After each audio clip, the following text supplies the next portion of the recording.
On September 7, 1927, in a small rented laboratory on Green Street in San Francisco, a 21-year-old man with no college degree, no corporate backing, and no formal training in electronics did something that would change every waking hour of human civilization.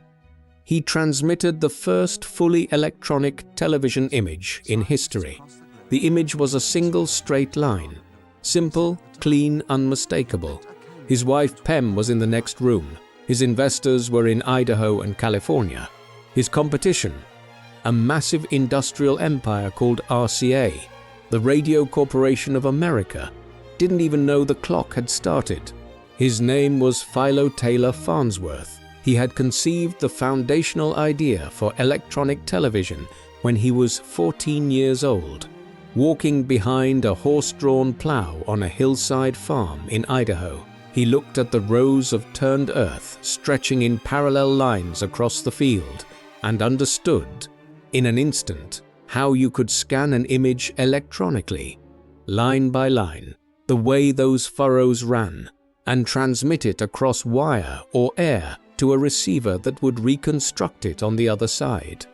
The image would travel invisibly. A beam of electrons would capture it. Another beam would redraw it so fast the human eye would see it as solid and continuous. He was plowing potatoes. He was 14, and he had just solved the problem that the best electrical engineering laboratories in the world had been unable to crack for 20 years. That vision stayed with him through everything, through poverty, through the death of his father, through years of obsessive self-education in borrowed rooms with stolen hours, through a marriage that required his young wife to become an equal partner in what felt at times like a crusade. He carried that idea the way some people carry a wound, not because it hurt, but because it had become so integrated into who he was that he could no longer separate himself from it. He built it. He proved it worked. He documented every step with the precision of someone who understood, even as a teenager, that documentation was the only protection an outsider had against a world that hadn't asked for his invention. And then the most powerful media corporation in American history, led by one of the most ruthless and brilliant businessmen of the 20th century, decided that Philo Farnsworth's invention belonged to them. What followed was a legal, financial, personal war that lasted over a decade. It consumed Farnsworth's financial resources, wrecked his health, pushed him toward alcoholism and mental collapse, and ultimately denied him the one thing that should have been automatic: recognition, by the time television became the dominant force in American life. By the time it entered every living room, shaped every election, sold every product, distorted every political campaign, defined the entire culture of the post-war world, the man who had invented it was broke, nearly anonymous, and drinking himself slowly to death in a house in Maine. This is not a simple story of corporate theft, though that is part of it. It is also a story about what happens when an independent mind, one that operates outside institutions, outside systems, outside the approved channels of power and credentialing, runs headlong into an industry that has already decided how the future is going to work and who is going to own it. It is a story about a man who was too far ahead, too principled, and ultimately too isolated to survive the machine that consumed his life's work. The name David Sarnoff is not as famous today as it once was. But in the first half of the 20th century, he ran RCA with a combination of technical sophistication, financial ruthlessness, and political intelligence that made him one of the most feared and respected figures in American business. He built NBC. He launched commercial radio as a mass medium. He turned the living rooms of America into entertainment delivery systems that generated wealth of a scale that seemed almost fictional. He did all of this through a combination of genuine strategic vision and a willingness to deploy every available tool, legal, regulatory, financial, political, against anyone who threatened his position. When Sarnoff heard about a farm boy in San Francisco who was building a television, he sent engineers to investigate.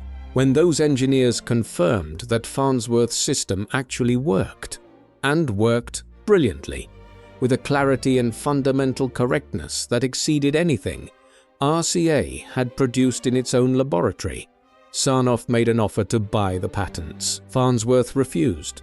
What came next was a campaign so systematic, so calculated, so relentlessly pursued that it reads today less like a business dispute and more like the methodical destruction of a person.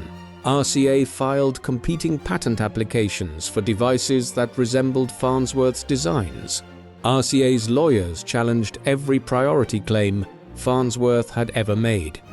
RCA attempted to rewrite the history of electronic television entirely, constructing a fictional narrative in which their own engineer, a Russian-born researcher named Vladimir Zorikin, had invented the electronic television tube years before Farnsworth was born. The problem with that narrative was that it wasn't true. Zorikin had filed a patent application in 1923 describing a television camera concept. But the device described in that application had never worked and had never been built. The physics were wrong. The design was non-operative. Every engineer who examined it closely knew it. But a patent application on file, backed by the legal resources of the largest electronics company in America, can do a great deal of work in a courtroom. Truth, as Farnsworth was about to discover, was one input among many. This is the story of Philo Farnsworth.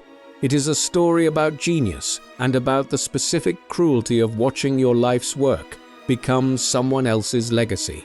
It is about a man who stood in a potato field at 14 and saw the future in the lines of turned earth, then spent the next 50 years of his life, most of them in poverty, in courtrooms, in the laboratories where he rebuilt his idea from scratch again and again, trying to stop that future from being taken from him.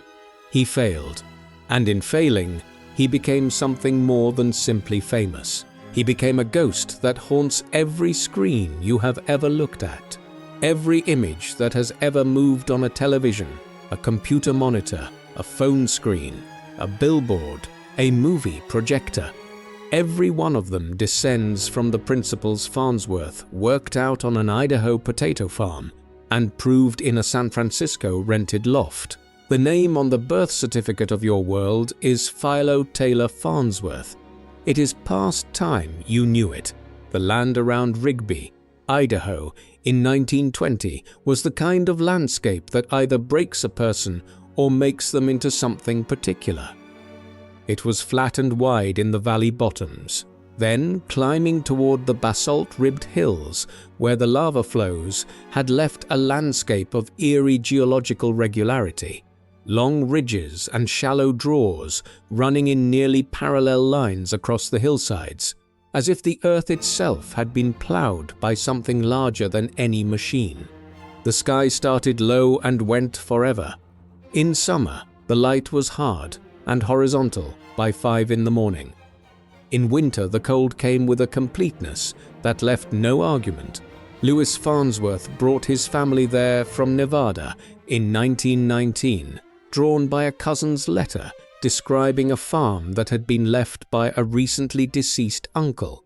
The farm came with a house, and the house, remarkably for rural Idaho in 1919, came with electricity. Not city electricity, a small generator, temperamental and requiring constant attention, but real electrical current running to real lights and 1 or 2 other devices. For Louis's oldest son, Philo, who was 12 at the time and had been obsessed with electrical devices and their internal workings since he was old enough to hold a screwdriver, the generator was a revelation. It was also, within a year, a project. Philo Farnsworth had been a child of an unusual kind. Not in the way of prodigies who perform well on formal tests or who master institutional subjects ahead of schedule. His schooling was intermittent, disrupted by the family's frequent moves, and he had no particular patience for the pace of standard classroom instruction. His intelligence was of the exploratory, self-directed type, the kind that requires a problem rather than a lesson, that ignites on contact with a mechanism that doesn't work the way it should, or a question that nobody around seems able to answer satisfactorily. He had taken apart every mechanical device in every house the family had lived in before Rigby.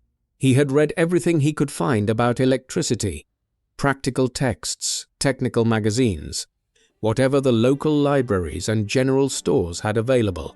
He had built simple electrical devices from salvaged materials. By the time the family arrived at the Rigby farm and he got his hands on the generator, he had enough background knowledge to understand not just that it was broken, but why it was broken and what a working version would require. He fixed it.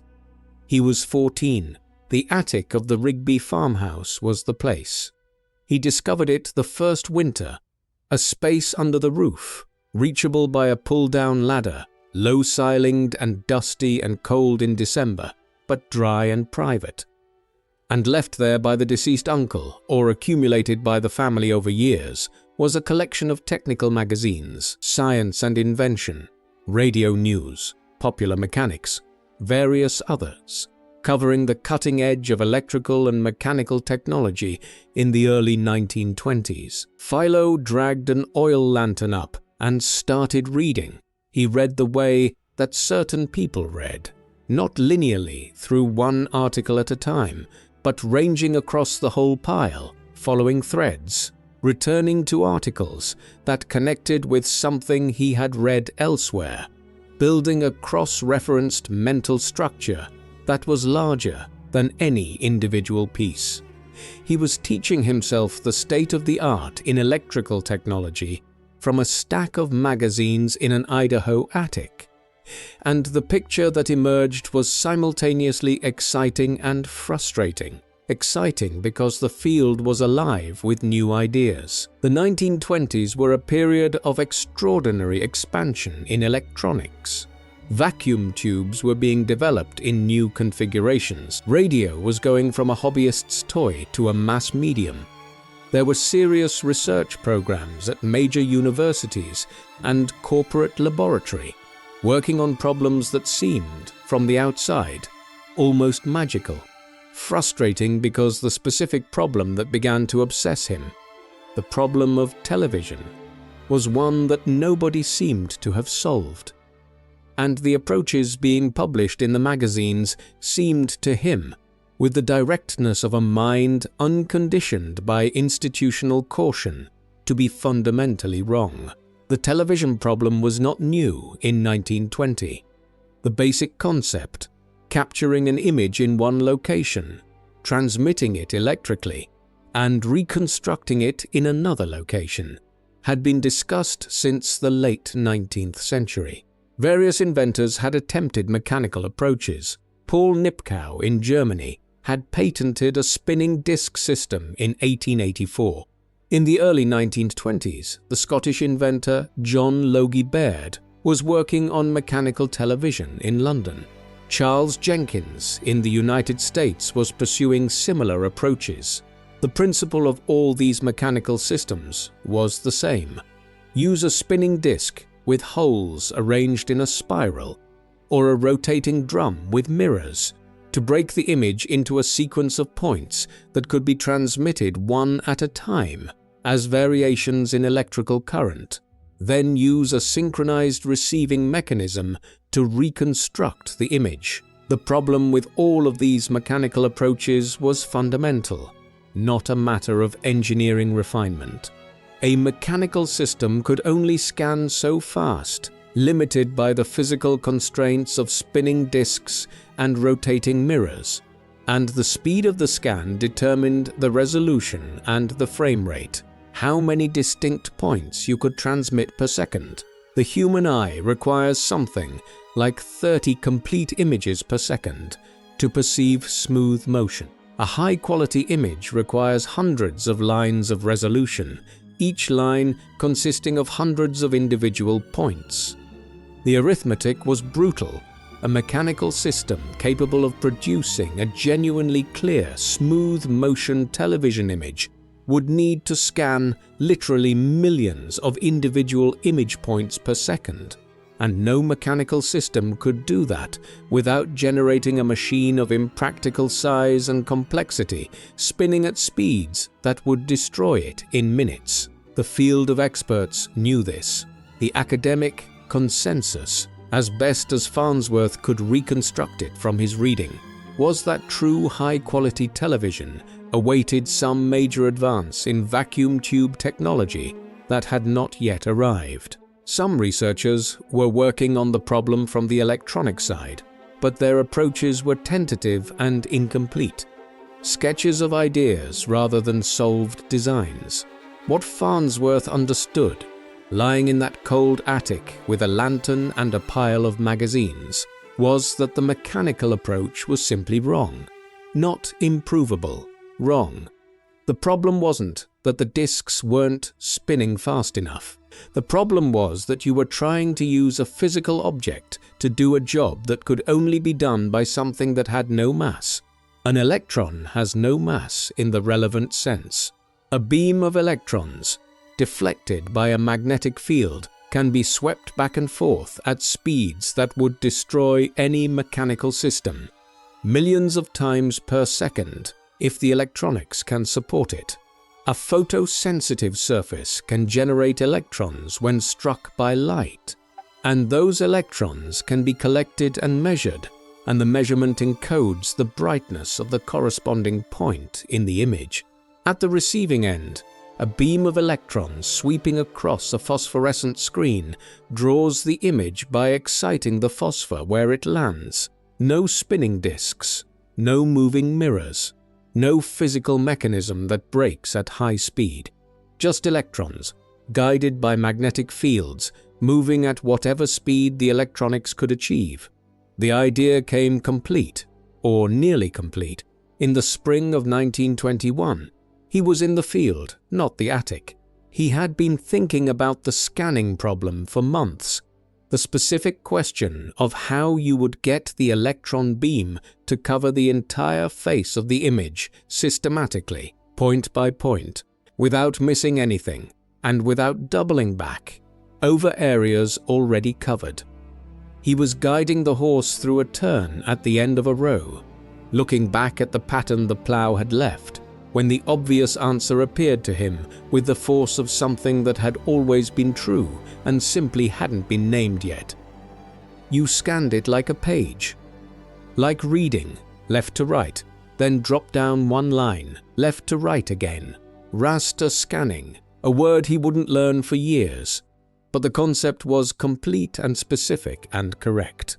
The electron beam in the camera tube would sweep horizontally across the photosensitive surface, left to right, covering one row of image points. Then it would snap back to the left and drop down to the next row. Scan again, through the entire image in a fraction of a second. The receiving picture tube would do the same thing in perfect synchronization. And because the beam could move so much faster than any mechanical scanner, the frame rate and resolution could be whatever the electronics could support. The rows of potato furrows were the diagram. He stood in the field for what might have been 10 minutes or an hour. He never said, and Pem, who heard the story many times over the following decades, reported that he never seemed certain, looking at the parallel lines of turned earth, and knowing that he had just seen the answer to a question that had been with him since the attic. He went inside and started drawing. The drawings he made that day were the foundation documents of modern television. They showed, in the specific but informal style of a self-educated teenager, the image dissector camera tube. a glass vessel evacuated to high vacuum, with a photosensitive surface at one end that would be struck by the scene being captured, generating a cloud of electrons proportional to the light intensity of each point in the image. Those electrons would be focused by a magnetic field into a beam, and that beam would be swept across an aperture by deflecting electromagnets. The electrons from one point at a time would pass through the aperture to a detector. All others would be blocked. The signal from the detector, amplified and transmitted, represented the brightness of one point in the image. He drew the picture tube separately, the receiving device, where a beam of electrons excited by the incoming signal swept across a phosphorescent screen in synchronization with the camera tube's scanning beam, redrawing the image line by line faster than the eye could follow. He drew the synchronization circuit, the device that would lock the receiver's beam exactly in step with the transmitter's beam, so the image would stay stable rather than rolling or tearing. He was 14 years old. He had not taken a physics class. What he was describing would be verified as correct by every working electronic television system that has been built in the century since. The raster scan, the electronic camera tube, the phosphorescent display, the synchronization architecture, the modern television, the computer monitor, the smartphone screen.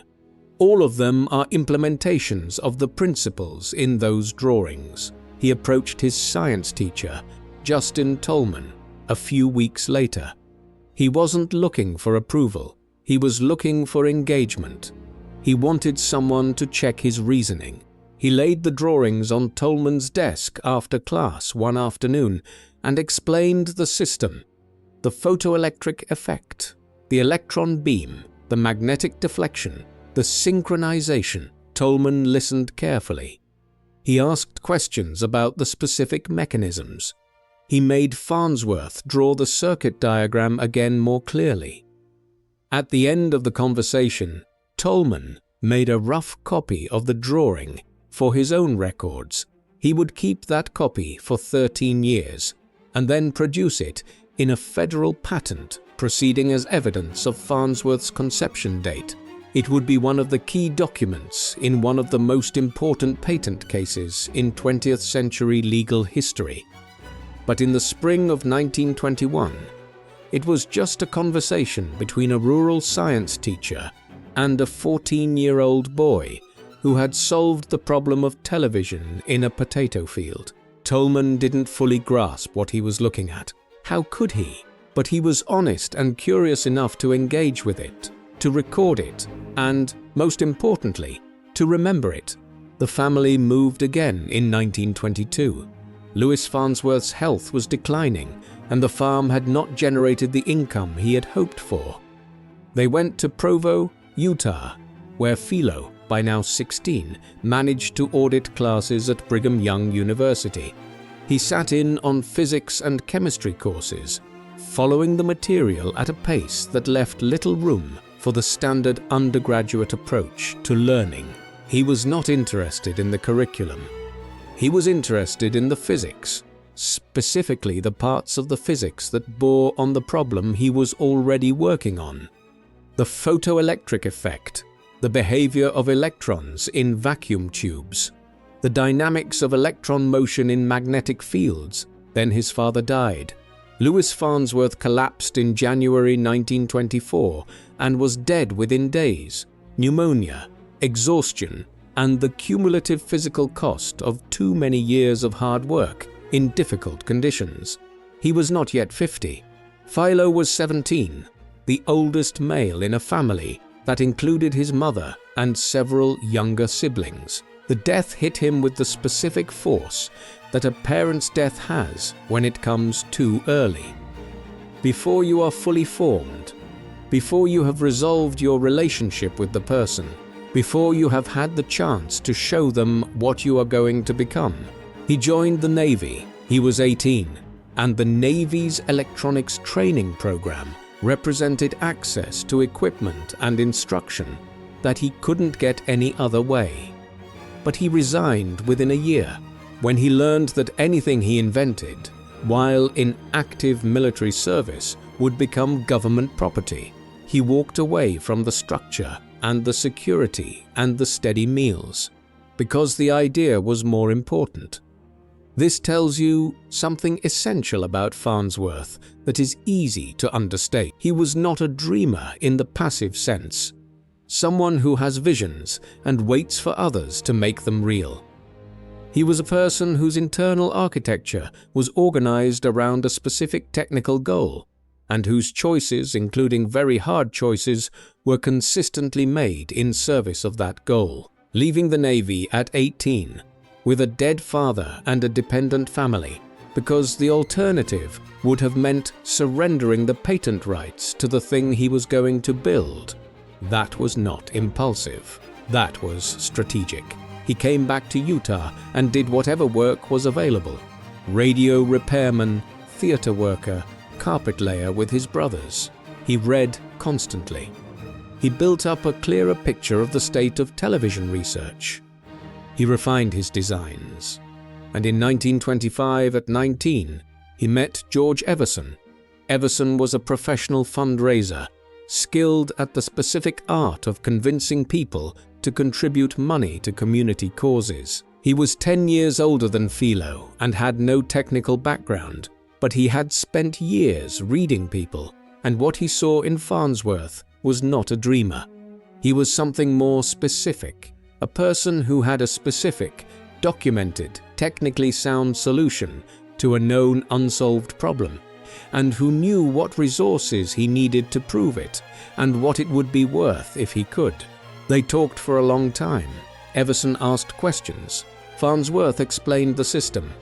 The electron beam, the synchronization, the dissector tube, the reasons mechanical approaches couldn't work. At the end of the conversation, Everson was not certain. He fully understood the technology, but he was certain about the person describing it. How much money would it take, Everson asked, to actually build a working model? Farnsworth thought it through carefully. About $5,000. Everson and his partner Leslie Gorrell put up the money.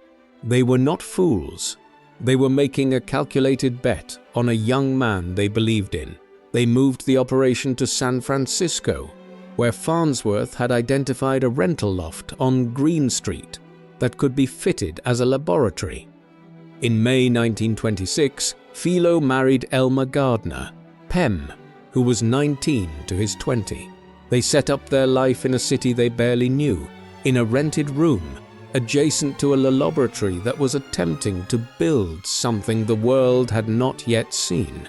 The Green Street Laboratory in San Francisco was a single large room on the second floor of a building that had previously housed other small industrial operations. It smelled of machine oil and plaster. The windows faced west and caught the afternoon light at an angle that made the dust visible in the air. There was a workbench along one wall, shelves for supplies and components, a small office area where Pem kept the financial records. The equipment was basic and the budget was tight, and the ceiling above was low enough that a tall person had to be careful near the light fixtures. It was here, in this room, that the modern age of visual communication was assembled from first principles. The core engineering challenge was not one problem, but several overlapping problems, each of which had to be solved approximately simultaneously because each solution constrained the others. The image dissector, the camera tube that would capture the image, had to produce a signal that was strong enough to be amplified and transmitted. The synchronization circuit had to generate a timing reference precise enough to keep the camera and receiver in step. The picture tube had to reconstruct the image with sufficient resolution and brightness to be recognizable. Each of these problems was itself a frontier problem. the kind that research groups at major universities and corporate laboratories were working on with significant resources. Farnsworth was working on all of them at once, in a rented room, with $5,000. The image dissector tube was the heart of it. The design Farnsworth had sketched in Idaho was sound in principle. The challenge was reducing it to practice with materials and techniques that were actually available. The tube was a glass vessel, hand-blown and evacuated to a near-perfect vacuum. One end of the tube was coated on the inside with a photosensitive material, initially cesium oxide, later more sophisticated compounds, that would release electrons when struck by light. The cloud of electrons released by the incoming image was focused by magnetic field coils, wound around the outside of the tube, converging the electrons into a narrow beam. Deflection coils, separate electromagnets that could be driven with controlled currents, steered that beam across an aperture plate, a metal disc with a small hole in it. Electrons from the beam that aligned with the hole passed through and hit a detector. All others were blocked by sweeping the beam back and forth in the raster scan pattern. Horizontal lines, top to bottom. The detector measured the brightness of every point in the image in sequence. The measurement was not stored. It was transmitted in real time as a continuously varying electrical signal. The rate of the sweep determined how many image points could be captured per second, which determined the resolution and the frame rate. The first obstacle was the vacuum itself.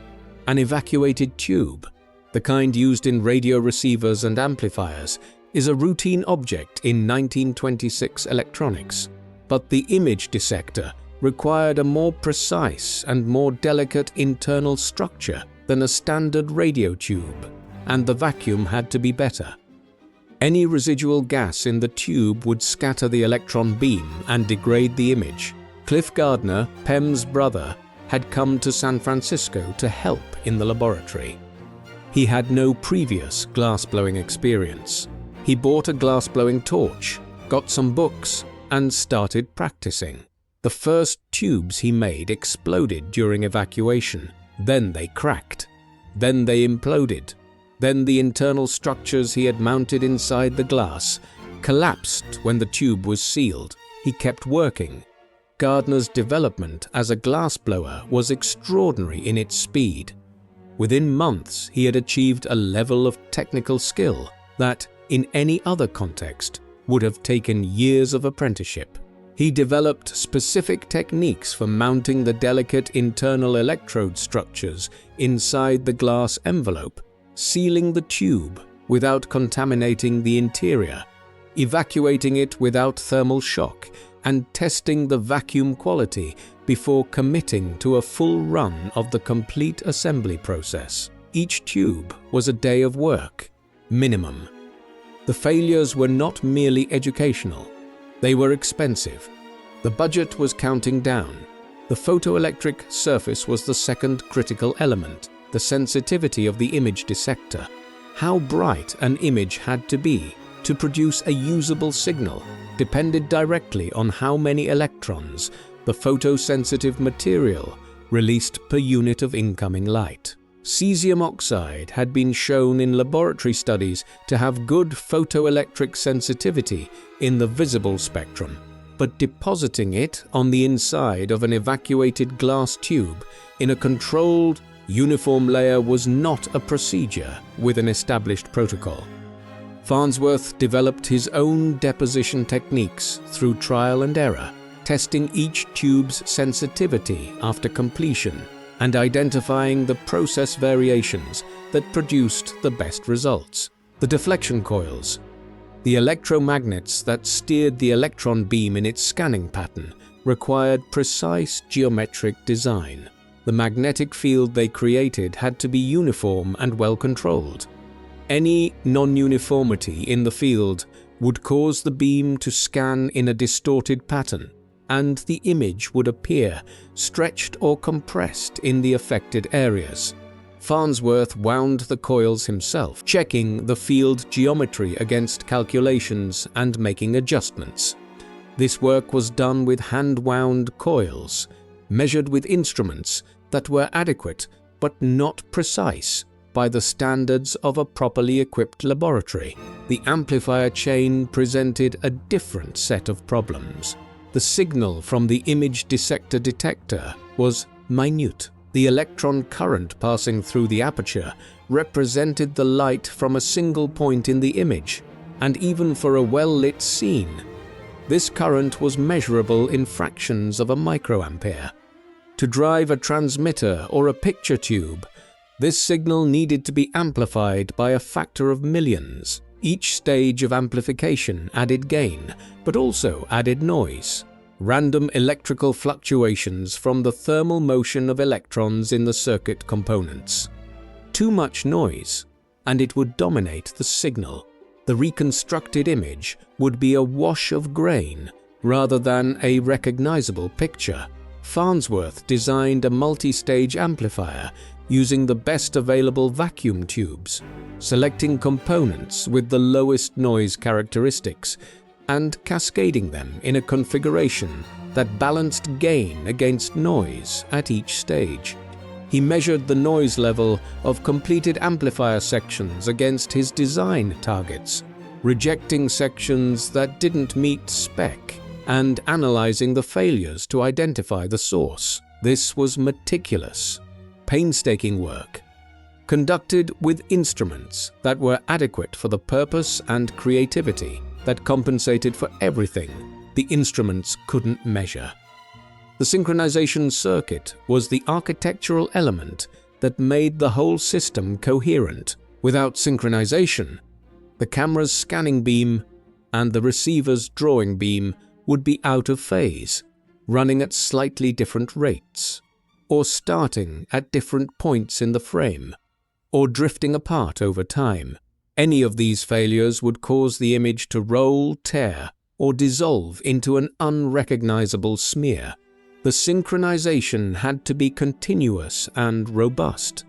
It had to work not just in a controlled laboratory environment, but through the variations of real electrical components operating at their rated tolerances. Farnsworth's approach was to embed the synchronization information in the transmitted signal itself. He generated a precisely timed synchronizing pulse, a brief, distinctive electrical spike that occurred at the end of each horizontal line and at the end of each complete frame. The receiver's circuitry detected these pulses and used them to continuously correct its own sweep timing, keeping it locked to the transmitter's rhythm. This was, in embryonic form, the same synchronization architecture used in every analog television broadcast system for the next 70 years. The specific signal formats changed. The underlying principle remained constant. The work proceeded through 1926 and into 1927. Pem kept the books and watched the money carefully. The original $5,000 from Everson and Gorrell had been partially consumed by the move to San Francisco and the initial equipment purchases. More investment had been attracted from a group of California businessmen. Prominent names from the San Francisco business community, organized around the Crocker family banking interest, who had extended the runway but not eliminated the pressure. The investors were not patient, not because they were unreasonable, but because they were businessmen who had staked money on the belief that this could become commercial. And commercial meant visible results within a reasonable time frame. The breakthrough that allowed the first working demonstration came through a convergence of all the elements. A dissector tube with adequate sensitivity, a working amplifier chain with tolerable noise level, a synchronization circuit that maintained stable lock, and a picture tube whose phosphor screen produced bright enough images to be seen in a darkened room. None of these individual elements were at their final state of development, They would all be significantly improved over the following months and years. But they all worked well enough, simultaneously. On September 7, 1927, the test setup was simple by design.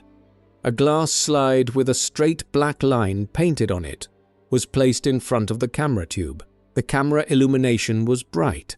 The system required substantial light at this stage of development.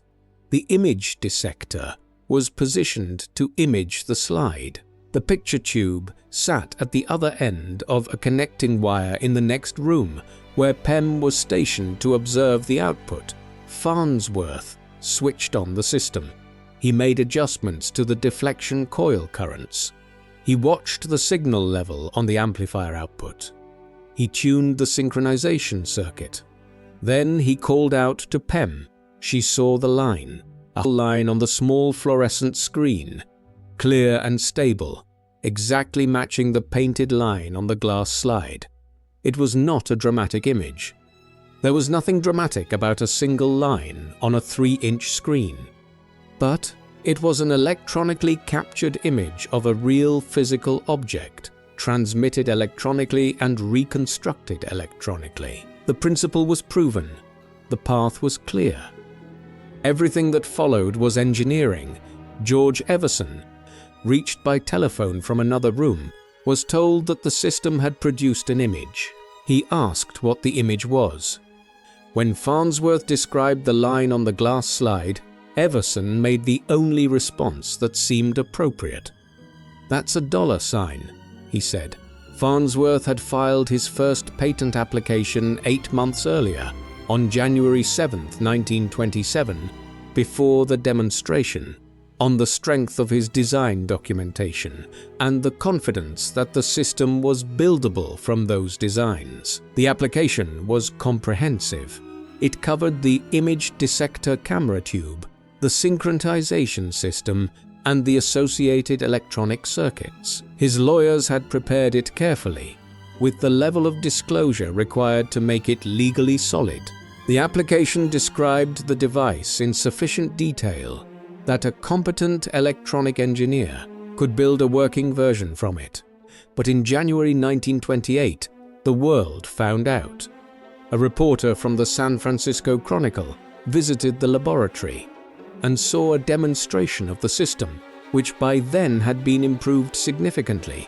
It could capture and transmit recognizable moving images, not just static slides. The article ran on September 3, 1928, under the headline SF, Man's Invention to Revolutionize Television. It described the moving images, the clarity of the system, the youth of the inventor. It ran on page 1, New York read it. And in an office in Manhattan, a man named David Sarnoff began to think about what it meant. The coverage in the Chronicle was only the first wave. Within weeks, other newspapers had picked up the story, and by the end of 1928, the Farnsworth Laboratory on Green Street had become a minor sensation in the technology press. Reporters came from New York and London. Technical journals published descriptions of the system based on Farnsworth's demonstrations and the patent filings. The term electronic television, as distinct from the mechanical television that Baird and Jenkins were demonstrating on both sides of the Atlantic, entered the vocabulary of the field. Farnsworth received all of this attention with characteristic ambivalence. He was pleased that the work was being recognized and understood the strategic value of a public record of priority.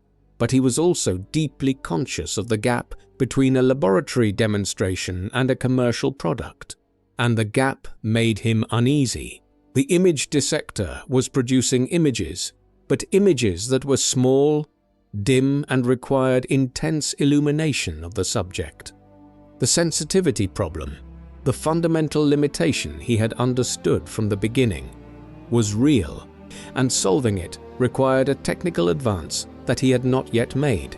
The sensitivity problem had a specific cause. In the image dissector, the electron beam swept across the aperture plate so fast that it spent only a tiny fraction of time aligned with any given point in the image. At the moment the beam was positioned to read point X, all the electrons from all the other points in the image were being blocked. This meant that the signal from any individual point was only the electrons generated by that point. During the brief instant, the beam was on it.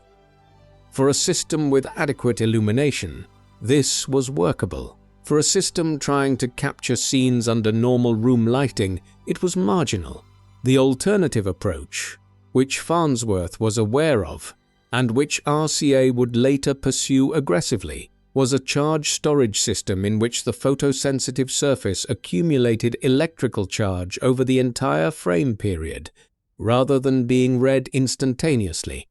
A charge storage camera tube would be far more sensitive, because each point in the image had the entire frame duration to accumulate signal, rather than just the instant the beam was on it. The challenge was building such a tube without the signal from adjacent image points interfering with each other. Farnsworth was working on a charge storage design. He called it the multipactor, and he would eventually patent it, but it was not the immediate priority. The immediate priority was demonstrating the system's commercial viability convincingly enough to maintain investor confidence and attract the financing needed for full development. The demonstrations had become more sophisticated by 1928. The laboratory could transmit recognizable faces, Pem's face, Cliff's face, in real time, with resolution sufficient to identify individual features. The frame rate was adequate for smooth motion. The synchronization was stable. Anyone who saw the demonstration came away convinced that this was a real technology with a real commercial future. One of the people who came away convinced was a representative of the Philco Corporation, the Philadelphia radio manufacturer. Philco was the leading maker of radio receivers in the late 1920s, a company with manufacturing scale, distribution networks, and a genuine interest in being positioned for the next wave of consumer electronics. Conversations between Philco and the Farnsworth interests began in 1930 and led to an arrangement under which Farnsworth would move his laboratory to Philadelphia and continue his television development in facilities that Philco would provide in exchange for access to his patents. The Philco period was productive but complicated. Farnsworth had more resources in Philadelphia than he had ever had in San Francisco. Better equipment, larger laboratory space, the ability to hire more staff. He continued to advance the television system, adding new patents to the portfolio that now included not just the core image dissector system, but a growing range of improvements and extensions. But he was not in a simple employment relationship with Philco. The terms of the arrangement were ambiguous enough to generate ongoing friction about ownership and rights. More importantly, the relationship with Philco was happening against the background of an escalating threat from RCA. David Sarnoff had been watching the Farnsworth developments closely since the 1928 Chronicle article. RCA had its own television research program, a project that had been underway at the former Westinghouse laboratory in Camden, New Jersey, since the early 1920s under the direction of Vladimir Zworykin. Zworykin was a genuine scientist, trained in electrical engineering in Russia before emigrating to the United States in 1919, and his television work was technically serious. But his 1923 patent application for a television camera tube, filed while he was at Westinghouse, described a device that had never been built, and that, upon careful analysis, couldn't have been built as described. The physics of the photoelectric surface configuration he proposed would not produce a useful signal. When Sarnoff brought Zworykin to RCA in 1929, he had two things in mind. The first was Zorikin's technical expertise, which was genuine and which would be valuable in building out RCA's television research program. The second was the 1923 patent application. The potential prior art claim that, if it could be made to hold up legally, would establish RCA's television priority before Farnsworth's 1927 filing. The decision to send Zorikin to visit Farnsworth's laboratory in 1930 was Sarnoff's. The stated purpose was a collegial exchange between researchers. The actual purpose was intelligence gathering. Farnsworth, operating from a base of genuine scientific openness, the kind of openness that characterizes researchers who believe that knowledge should flow freely among people working on shared problems, showed Zorikin everything: the image dissector tubes, the circuit schematics, the amplifier designs, the approach to the sensitivity problem, the synchronization architecture. Zorikin was a careful observer and a capable engineer. He saw what Farnsworth had built. He understood it. He returned to Camden with notes. Shortly afterward, RCA's patent filing activity in the television area intensified significantly, with new applications covering tube designs and circuit configurations that resembled, in specific technical ways, what Zorikin had seen on Green Street. The 1930 visit was the moment the war moved into a new phase. Before it, RCA had been a distant threat, a large organization with television ambitions, and a potentially conflicting patent claim.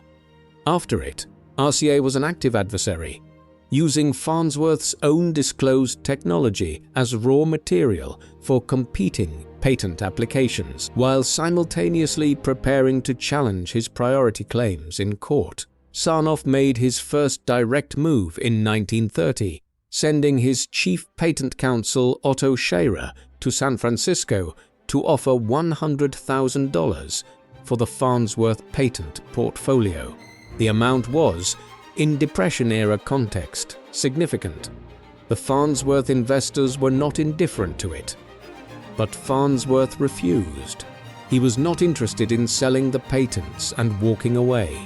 He wanted to build a company. He wanted to be a participant in the television industry, not a one-time seller of intellectual property. Sarnoff's reported response, that RCA does not pay royalties, it collects them, may be apocryphal in its precise phrasing, but it accurately captures the posture that followed. If Farnsworth would not sell, he would be neutralized. The specific mechanism of neutralization was the one that Sarnoff had perfected in the radio industry. Contest every patent claim in every available forum. Make the litigation expensive enough to exhaust the smaller party, and use the resulting uncertainty to prevent commercial licensing. The formal confrontation came in 1934, when the Patent Office declared an interference proceeding between Farnsworth's television camera tube patents and the competing applications filed by RCA. An interference proceeding is the Patent Office's mechanism for adjudicating competing claims to the same invention, a formal legal process with depositions, documentary evidence, and expert testimony, producing a binding decision about which of two claimants had priority. RCA's legal team was large and well-resourced.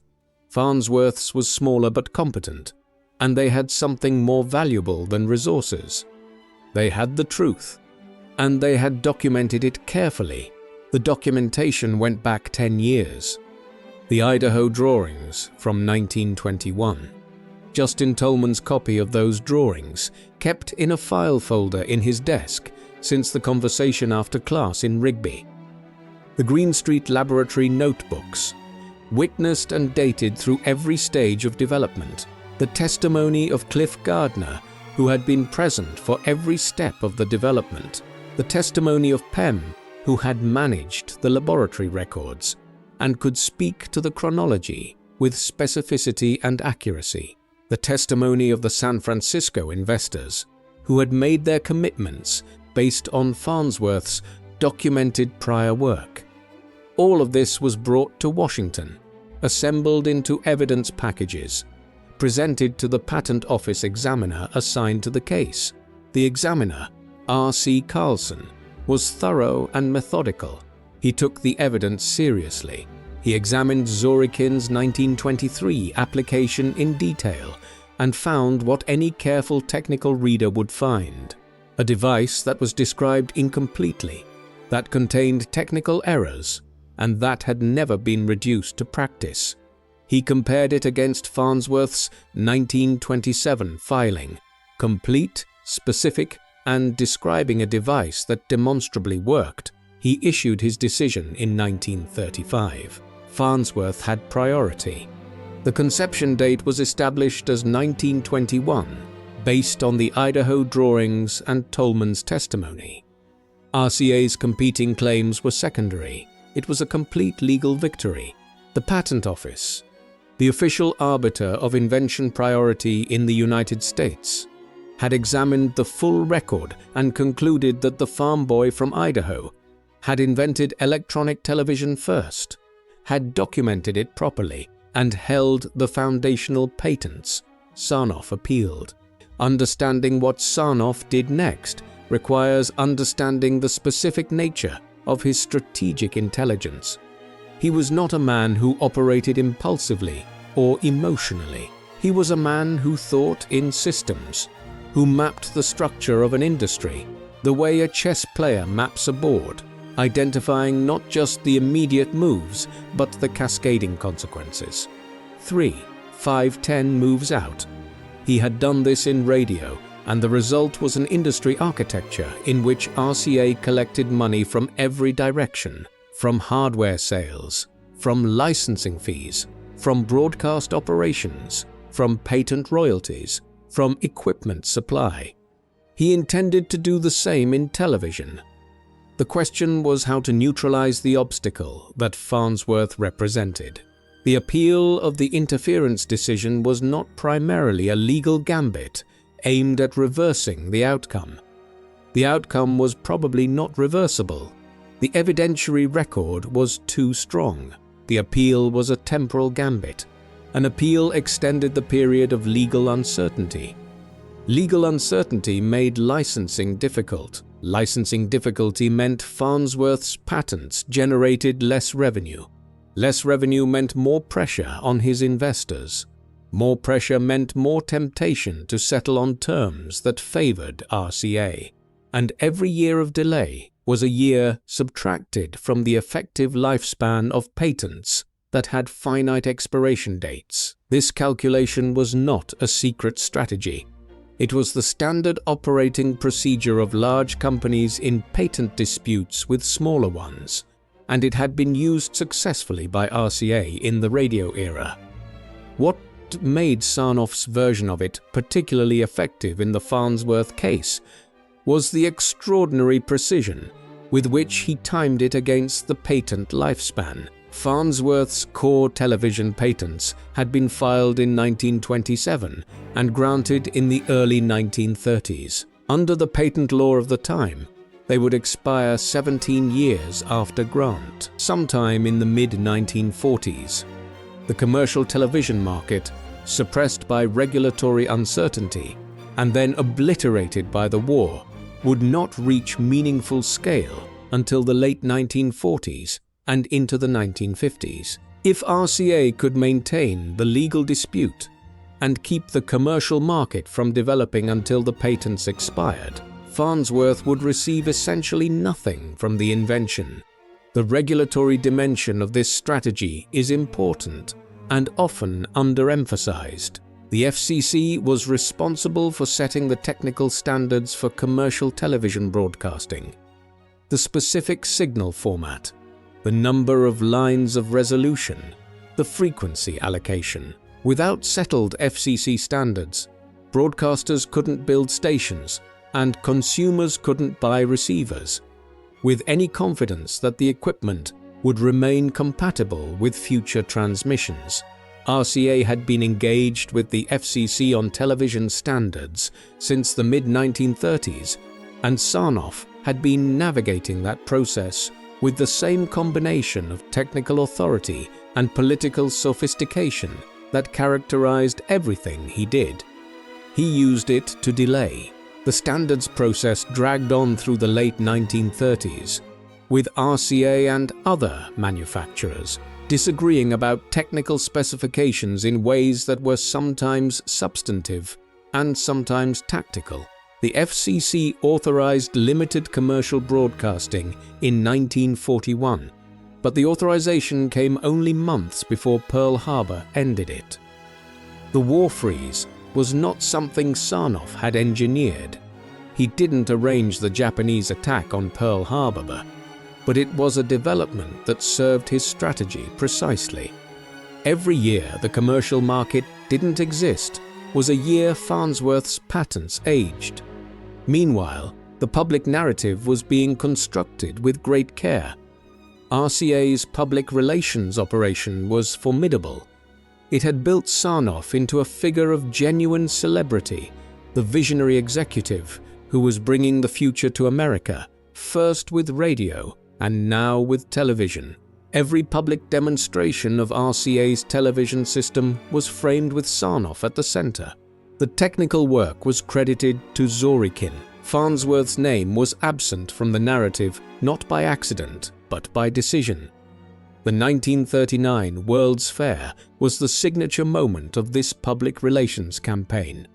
RCA built a pavilion featuring live television demonstrations. Sarnoff personally appeared on camera in a broadcast that introduced the medium to the American public. He announced, with genuine rhetorical power, that a new art and a new industry had been born. The press coverage was enormous. The images of the fair's television demonstrations, families gathered around small screens watching live broadcasts, are among the iconic media images of the pre-war period. Farnsworth was not at the fair. His company was not demonstrating television at the fair. The Farnsworth Television and Radio Corporation, which he had established in Fort Wayne, Indiana, was a real company with real manufacturing capacity. It would eventually produce consumer televisions under its own name, but it did not have RCA's public relations resources or Sarnoff's media relationships. In the popular understanding of television's origins that was being formed in 1939 and 1940, RCA had invented television. Sarnoff had brought it to the public. Zorikin had built the camera. Farnsworth was a footnote, if he appeared at all. The 1939 licensing agreement, the one in which RCA agreed to pay Farnsworth approximately $1 million in royalties over the life of the patent agreements, was reported in the press as a victory for Farnsworth, and in a narrow sense it was. It was the first time RCA had ever paid royalties to an outside inventor. But the framing of victory was misleading. The amount represented a small fraction of the commercial value of the patents. The structure of the agreement limited Farnsworth's ability to take aggressive action against RCA for future infringement. And critically, the patents were already aging. The clock was running, and the commercial market that would justify the patent's value was being systematically prevented from emerging. The radio patent pool. The arrangement among RCA, GE, and Westinghouse that had given RCA control of the radio industry in the 1920s was a model for what Sarnoff intended in television. In radio, the pool had worked by cross-licensing the key patents among the participants, which effectively locked out anyone who hadn't been invited to join. Independent inventors and smaller companies found themselves unable to enter the radio business without running afoul of patents held by the pool members. Antitrust enforcement eventually forced modifications to this arrangement. But by the time that happened, RCA's position was already unassailable. The television version of this strategy was somewhat different because the regulatory environment had changed and the antitrust context was more developed. But the underlying logic was the same. use legal processes to establish control over the technical standards, use regulatory engagement to delay competitors, and use patent leverage to ensure that when the market finally developed, RCA would collect money from every part of it. What Farnsworth had that RCA couldn't acquire was the foundational technical achievement and its documentation. The Idaho drawings, the Green Street notebooks, Tolman's testimony, the 1935 Patent Office decision. These things were real, and they remained real regardless of what Sarnoff did in the press or the FCC or the patent appeals process. The truth existed, but truth in an industrial competition is a raw material rather than a decisive factor. It matters how it is processed. Farnsworth's truth was processed by a small legal team operating with limited resources against RCA's unlimited ones in a regulatory and legal environment that Sarnoff had spent years cultivating. The outcome of this processing was not determined by the truth alone. The appeal of the interference decision dragged through the late 1930s, being argued in various forms before various patent office tribunals. The original decision in Farnsworth's favor was upheld consistently at each level of review. The evidentiary record was simply too strong, but each round of review cost time and legal fees, and the commercial development of television remained frozen behind the regulatory process that Sarnoff was managing. By 1941, when the war ended the possibility of commercial television development for the duration, Farnsworth had won the legal battles and lost the strategic ones. He had the patents and the priority recognition. He did not have the market, and the market was the thing that mattered. The war years were a period of suspended animation for the commercial television industry and a period of sustained financial attrition for the Farnsworth Television and Radio Corporation.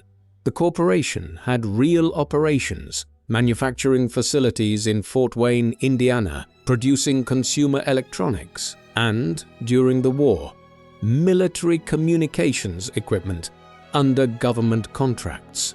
The war contracts kept the company financially viable. The military's demand for radio equipment and other electronics created a steady revenue stream. But the core asset, the television patent portfolio, was generating nothing during the commercial freeze, and the patents were continuing to age. Farnsworth worked. He was constitutionally incapable of not working.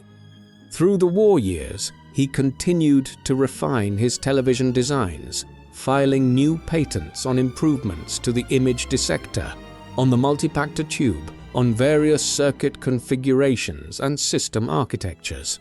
He also, in these years, began to turn his attention more seriously to the problem that would occupy the later part of his career: nuclear fusion. The fusion interest was not a distraction from television. It was an extension of the same fundamental orientation, the drive to find the core insight that would unlock a problem that others were approaching with too much complexity. Farnsworth had been thinking about fusion peripherally since the mid-1930s, attracted by the same quality in the problem that had attracted him to television. The existing approaches seemed to him to be fundamentally limited in ways that a different approach might not be. But in the early 1940s, fusion was speculative and television was immediate. The war would end. The commercial market would resume. The patents would either generate their value before they expired or they wouldn't. The war ended in August 1945. The FCC lifted the commercial television freeze almost immediately.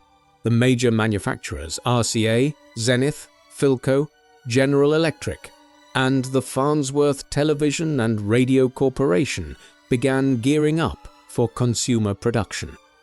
The receiver manufacturing lines that had been making military equipment were converted to television sets. The broadcast networks began expanding their operations.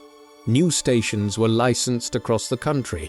The post-war television boom was not gradual. It was an explosion. American consumers who had been told for 10 years that television was coming, and who had had their expectations whetted and then suppressed by the war, now had purchasing power and an unambiguous desire for the new medium. Television set sales went from a few thousand in 1946 to 2 million in 1949 to over 10 million in 1951. By 1955, 67% of American homes had a television set.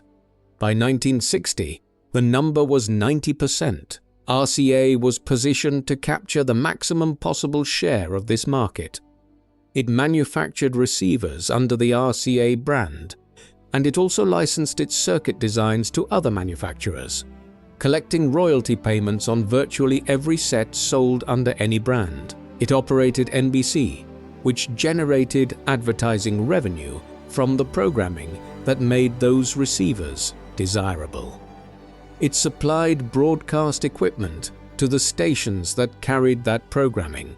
The money flowed in from every direction, as Sarnoff had planned. The Farnsworth Television and Radio Corporation was also in the market. It produced receivers under the Farnsworth brand and made a genuine effort to establish a commercial position. But it was undercapitalized relative to the major players. It had not benefited from the scale advantages that RCA had built during the war. Its manufacturing operations in Fort Wayne were real, but not large enough to compete on cost with RCA's production volumes.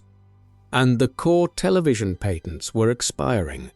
This is the moment, the mid to late 1940s, that deserves the most careful attention, because it is the moment when the strategy Sarnoff had been executing for 15 years finally delivered its intended result. The primary Farnsworth patent, the one covering the fundamental image dissector camera tube system, filed January 7, 1927, granted in 1930, expired in 1947. The associated patents on the synchronization system, the amplifier configurations, and other key elements of the television systems expired in the same general period.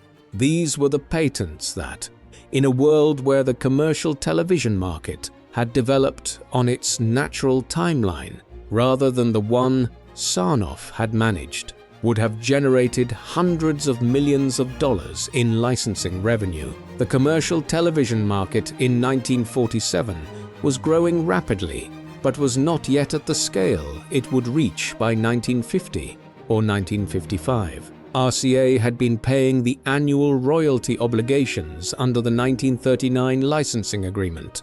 When the patents expired, those payments stopped.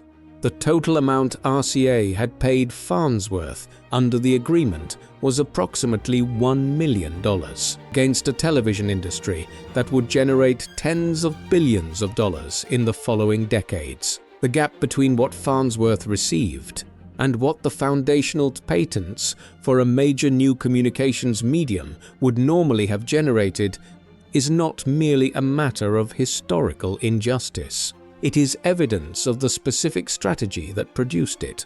No natural market process would have produced this outcome. The outcome was engineered through 15 years of sustained legal, regulatory, and commercial pressure with precision.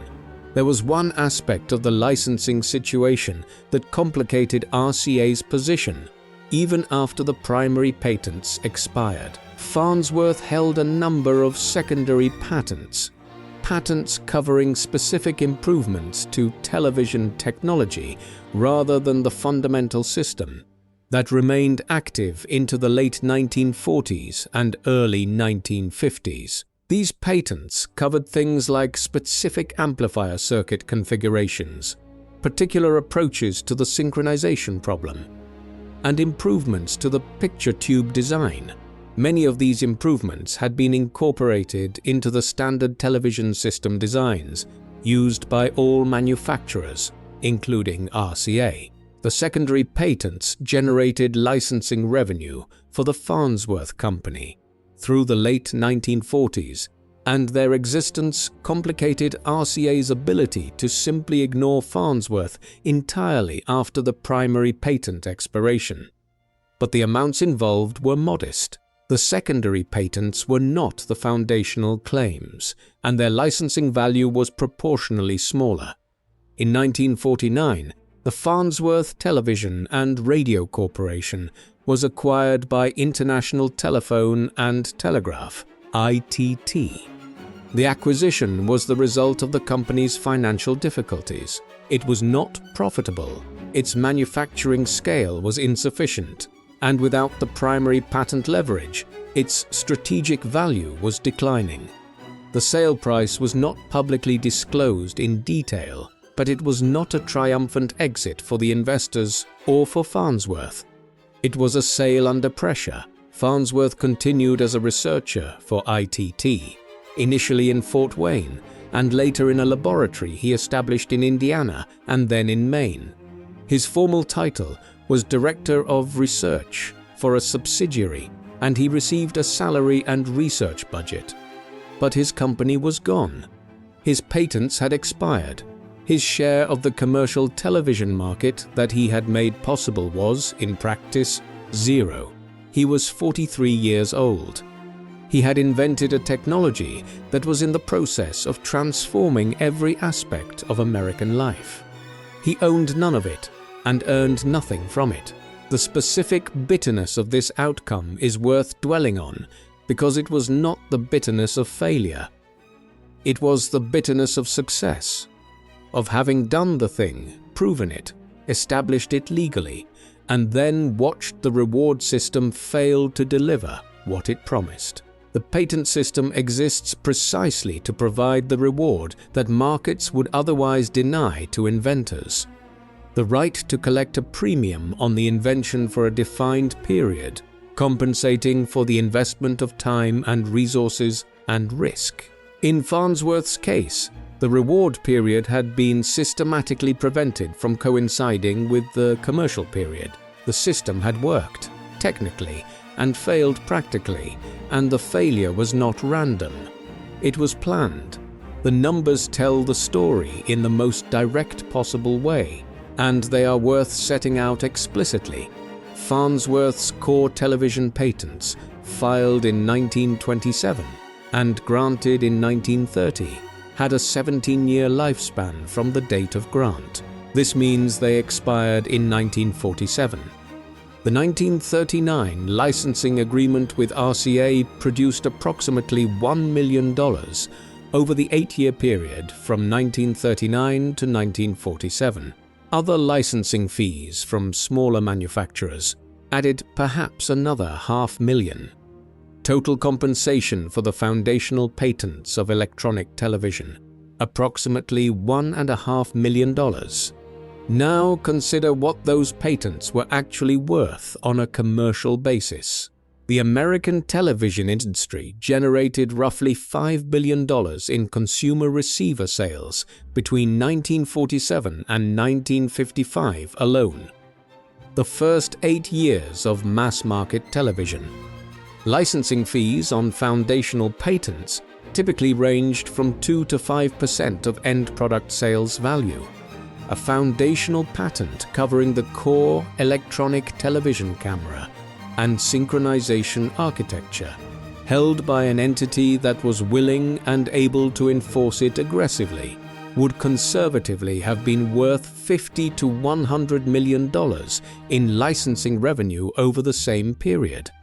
Farnsworth received approximately $1.5 million. The conservative licensing value of his patents for the period from 1947 to 1960 was $100 million. The ratio is roughly 60 to 1.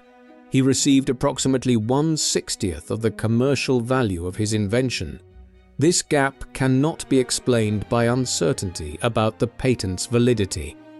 The validity had been established unambiguously in 1935 and reaffirmed repeatedly.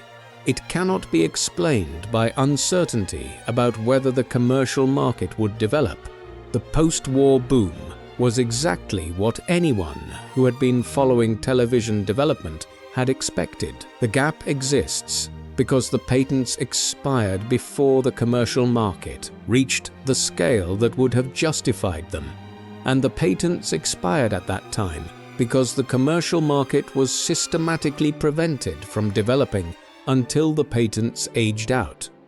David Sarnoff did not do this by accident. The delay of the commercial television market, through the standards disputes of the late 1930s, through the regulatory process at the FCC, and ultimately through the commercial freeze that the wartime priorities enabled, was not neutral with respect to the Farnsworth patent situation. Sarnoff knew when the patents would expire.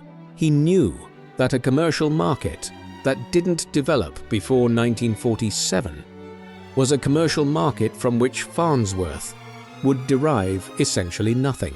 He worked to ensure that the commercial market didn't develop before 1947.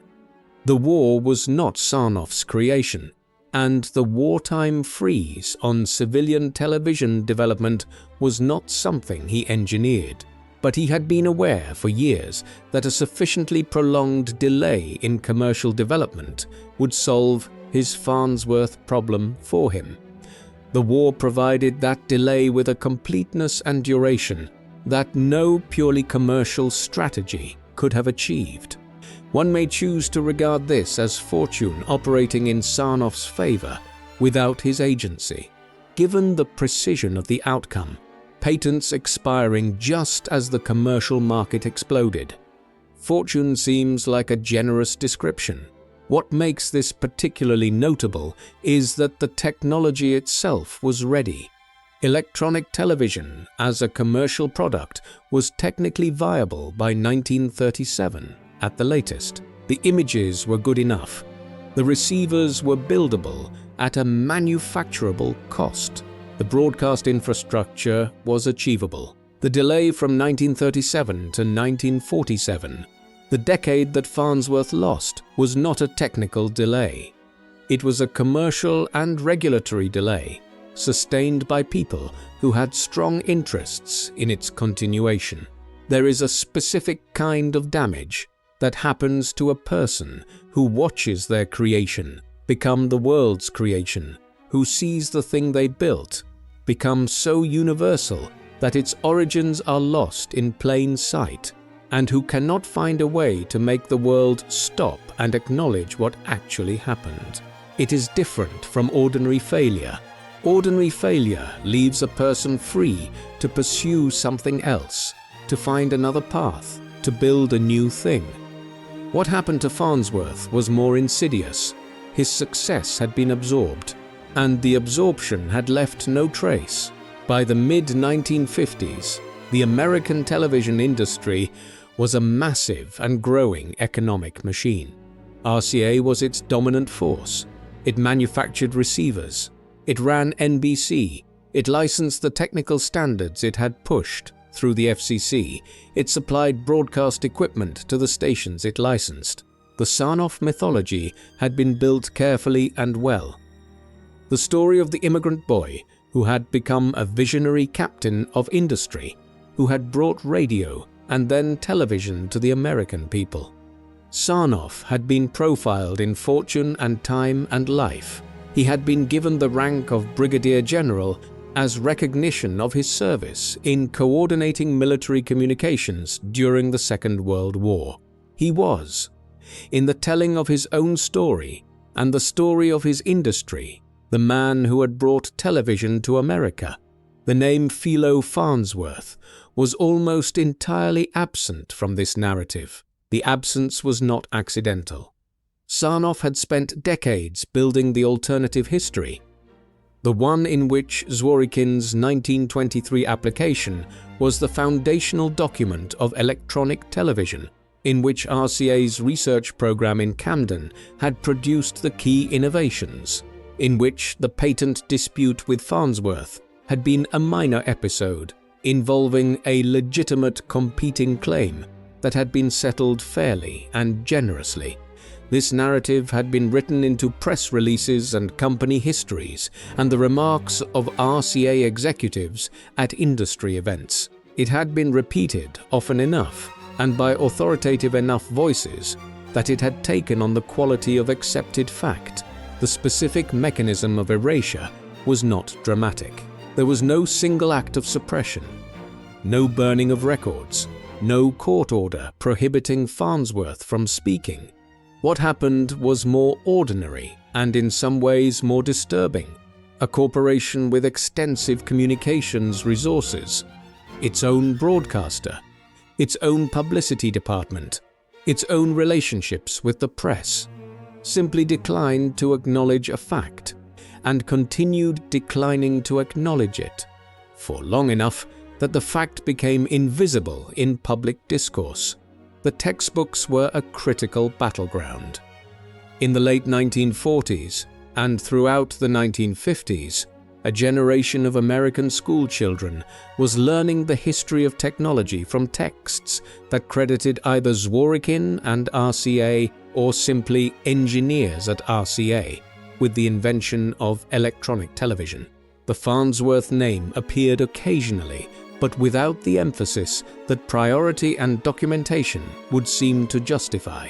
The Alexander Graham Bell model of invention history, single inventor, single dramatic moment, clean narrative hook, was not available for television because Sarnoff's version of history had deliberately complicated the narrative. The education system's treatment of television's origins was a symptom of a deeper problem. The public record, the patent office decisions, the court documents, the Green Street laboratory notebooks was all available to anyone who looked for it. But most people don't look for primary sources. They absorb the narrative that is available to them in the media and the educational system.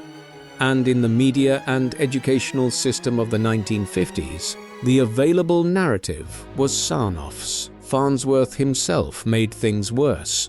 From a public relations standpoint, by being constitutionally unsuited to the kind of sustained public narrative building that was necessary to counter RCA's version of events. He was not a performer. He was not a self-promoter.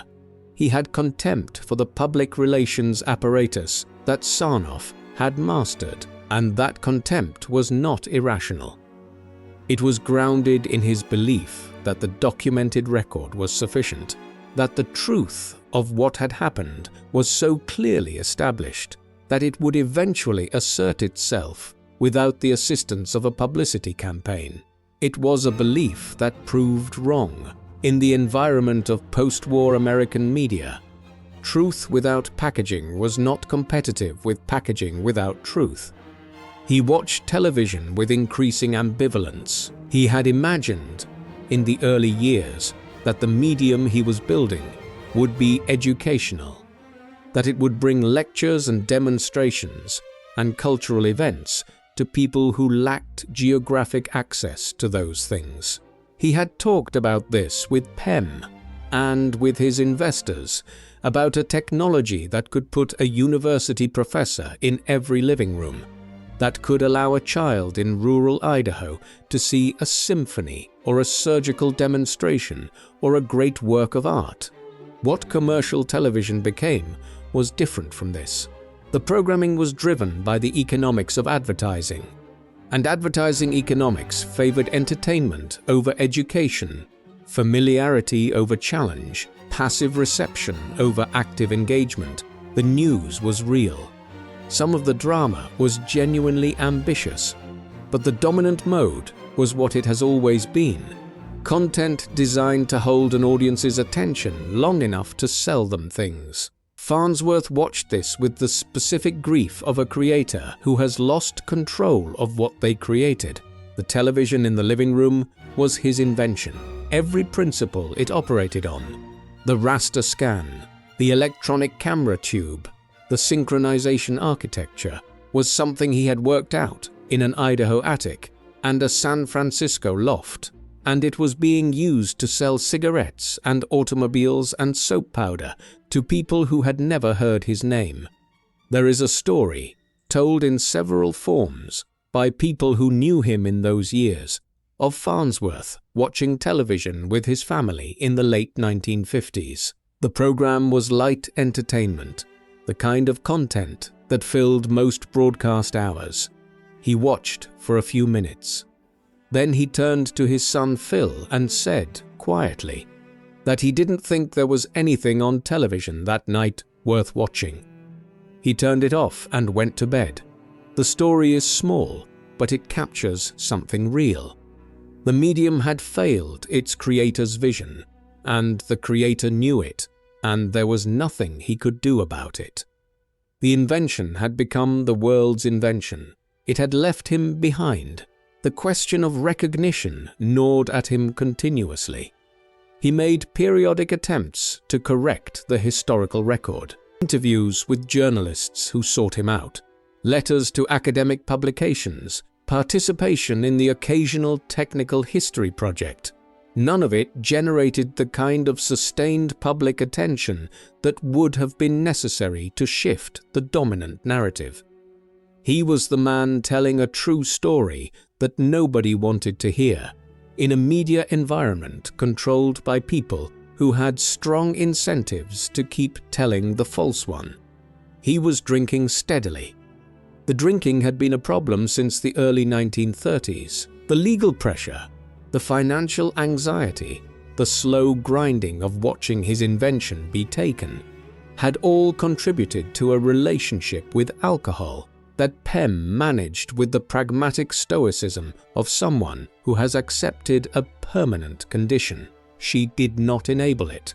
She did not ignore it. She managed around it, keeping the household and the work functional when Philo could not, and being present in the way that his crisis required when it came.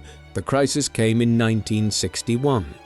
Years of alcoholism, depression, overwork, and the specific chronic stress of a man whose life's central achievement had been absorbed without acknowledgement produced a breakdown that required hospitalization. The treatment included electroconvulsive therapy, which was the standard intervention for severe depression in the early 1960s. Farnsworth experienced the ECT as traumatic. It affected his memory and his ability to concentrate, fragmenting the cognitive capabilities that had been his defining characteristic since childhood. He recovered, partially, but he was not the same person who had built the image dissector. The main house was Pem's solution to an unsolvable problem. By 1957, the Farnsworth family had lived in several cities: San Francisco, Philadelphia, Fort Wayne, Indianapolis. Always in the vicinity of whatever laboratory or corporate research facility Philo was attached to. Always in rented or purchased houses that served as bases of operation for a career that had been, since 1930, a sustained exercise in managing decline against the backdrop of an enormous suppressed success. The main position was with a reorganized ITT subsidiary, and it came with a laboratory that was adequate for Philo's work on the fusor, the compact nuclear fusion device that had become his main technical focus. The laboratory was not large or particularly well equipped, but Farnsworth had always been able to work with limited resources. What mattered was that the work existed. The fusor was a genuine invention. Farnsworth had been thinking about fusion since the mid-1930s, attracted by the physics in the same way he had been attracted to the physics of electronic imaging. There was a problem. Everyone was approaching with too much complexity, and he thought he could see a simpler approach. The mainstream of fusion research in the post-war years was focused on the tokamak, the large-scale magnetic confinement approach that would eventually lead to the joint European torus and other devices.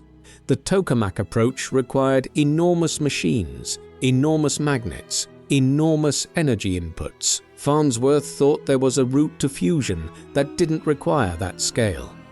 His fusor used inertial electrostatic confinement, a pair of concentric wire mesh electrodes inside a vacuum vessel with a large voltage applied between them. Ions accelerated by the electric field collided in the center of the device with sufficient energy to achieve nuclear fusion. The device actually worked in the sense that it produced measurable neutrons from fusion reactions. It was not a practical power source. The power consumed by the electric field far exceeded the power generated by the fusion reactions. But it was a real fusion device, and it worked reliably and reproducibly. The fusor attracted a small but serious audience in the physics community. Researchers at various national laboratories visited Farnsworth's facility in Maine to see demonstrations. Technical papers were written. There was genuine interest in whether the approach could be scaled up or modified to achieve net energy gain. The answer was probably no, but probably is different from certainly. And the physics of the fusor was sufficiently interesting that it continued to attract attention after Farnsworth's death. But the fusor, however technically interesting, was not television. It would not generate the commercial revenue that would change Farnsworth's financial situation. It would not produce the public recognition that might have partially compensated for the stolen history of his primary invention. The television haunted him. In the late 1950s, there were between 40 and 50 million television sets in American homes. The broadcast networks, NBC, CBS, and ABC, were generating advertising revenues measured in hundreds of millions of dollars per year. The consumer electronics industry, built substantially on the manufacturing and distribution infrastructure that television had created, was one of the major sectors of the American economy. All of this traced directly to the principles Farnsworth had worked out in Idaho and San Francisco. He received none of it. This statement requires some qualification. He had received the $1 million from RCA under the 1939 licensing agreement. He had received smaller licensing fees from other manufacturers. He received a salary from ITT. He was not destitute in the literal sense, but in proportion to what the invention had generated, the billions of dollars that had flowed through the television industry in the 15 years since the post-war boom began, his total compensation was a rounding error. The specific pain of this was not simply about money. It was about meaning. Farnsworth had built his career, his identity, and his sense of self around the invention and the rightness of his priority claim. The legal victory in 1935 had confirmed that rightness, but confirmation in a patent office proceeding and actual commercial and cultural recognition were completely different things. The first he had received. The second had been systematically denied, and a legal victory that doesn't translate into actual recognition is a form of torture. It provides the knowledge that you were right without the relief of being seen to be right. Pem understood this and worked around it as much as anyone could work around, something that had become the central wound of a person's life. She had her own grief about it. She had been present for the invention, had contributed to it in specific and important ways, had watched the theft at close range over 20 years. But she was more resilient than Philo in the specific sense of being able to function under the weight of it, to keep living fully, to find meaning in the domestic life she had built and the family she had sustained. The children had the particular burden of growing up in the shadow of their father's lost achievement. Philo III, Phil, was the oldest, and his understanding of the family's history was clearest and earliest. He grew up knowing that his father had invented television, that this had been proven in court, that the recognition and the money had both failed to arrive. He grew up with the shape of an injustice He was too young to fully articulate and too close to fully process. The mental breakdown in 1961 was the crisis that could not be managed around. Farnsworth was hospitalized for several weeks. The ECT treatment was administered over multiple sessions. When he was released, he was quieter, slower, and cognitively different in ways that those who knew him well could see clearly. The specific quality of his intelligence, the simultaneous holding of multiple complex technical relationships, the ability to see the implications of a physical constraint 3 steps before they became visible in the experimental data, had been affected, not destroyed, but changed. He returned to work. The fusor research continued. He filed more patents on the fusor design and on various technical improvements he continued to develop. He remained formally employed by ITT, maintaining the research position that provided his salary and the laboratory space for the fusion work.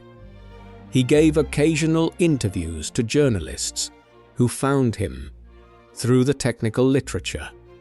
He cooperated with the handful of academics who were beginning to write seriously about the history of television technology. But the television itself, the ubiquitous medium that his invention had made possible, had become something he could not watch without the specific combination of pride and grief that attaches to a thing you made and can no longer claim. The pride was real. The physics worked. The screens in every American living room were his screens, built on his principles. The grief was equally real. None of the people watching them knew his name. David Sarnoff, meanwhile, was in his final years of active leadership at RCA. He retired officially in 1970, shortly before his death in December 1971 at age 80. He died as one of the great figures of 20th century American industry. Honored, decorated, wealthy, and famous, with his version of the history of television fully established in the public record. His obituaries in the New York Times and other major publications mentioned his role in building RCA, his development of radio broadcasting, his television work. They mentioned Zworykin. They did not mention Farnsworth. The parallel timing of their deaths. Farnsworth died on March 11, 1971. 2 months before Sarnoff is a kind of historical accident that feels like something more. 2 men whose lives had been bound together by one of the most consequential technological and legal confrontations of the 20th century died within months of each other. One died famous, one died obscure. The difference had nothing to do with who had actually invented television. Farnsworth died of emphysema, complicated by the pneumonia he had contracted the previous winter. He was 64. He had been in poor health for years. The alcoholism, the breakdown, the long work under stress had all taken their toll. Pem was with him. Their children were nearby. He died, as far as the outside world was concerned, as a relatively minor figure in the history of electronics. His obituaries were short. There is something important to say about the specific nature of what Farnsworth experienced in the 1950s and 1960s that goes beyond the personal history of one man's suffering. It is about what happens to the human capacity for creation when the relationship between creation and recognition is systematically corrupted. Farnsworth was not the first inventor to have his work taken. The history of technology is full of such cases. People who had foundational ideas, developed them at personal cost, saw them become the basis of enormous industries, and received either nothing or a fraction of what their contribution warranted. Nikola Tesla and his conflict with Thomas Edison, Lee DeForest and the vacuum tube royalty disputes, Edwin Armstrong and the FM radio patents. Armstrong's case, which was playing out in the courts simultaneously with Farnsworth's, involved some of the same parties and had some of the same characteristics. and Armstrong eventually killed himself over it. What these cases have in common is not merely financial injustice. It is the specific damage that accrues when a person's most fundamental relationship with their own work is corrupted. An inventor's identity is bound up with their invention in a way that most relationships between people and their work are not.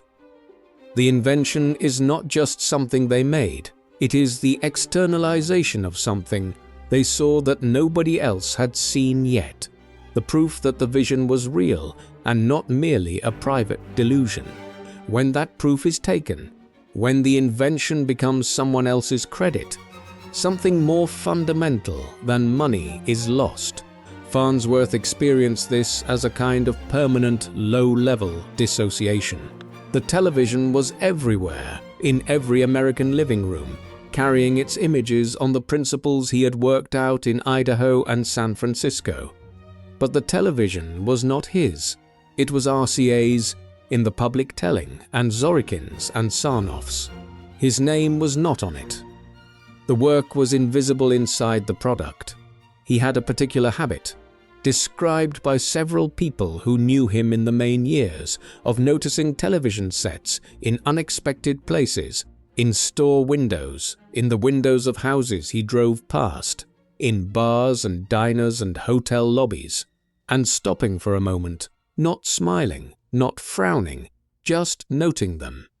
The way a person notes something that belongs to them in someone else's possession, not with anger, not with the kind of aggressive agitation that attaches to acute injustice, but with the flat, observational quality of someone who has been living with a fact for so long that the emotional charge has worn off, leaving only the bare recognition. There it is, and it's mine, and I will never get it back. The drinking was partly about pain relief, and partly about the specific social function that alcohol serves for people who carry something they can't put down. It made the television easier to look at. It made the absence of recognition less sharp. It made the evenings in Maine less saturated with the specific weight of the history he was carrying. It was not a good solution. It destroyed his health and altered his cognitive capabilities in ways that cost him some of his best work. But it was the solution he had available, and the alternatives were not clearly preferable. Sobriety meant feeling everything without a buffer, and what there was to feel in those years was substantial. Pem watched all of this with a constancy that deserves its own recognition.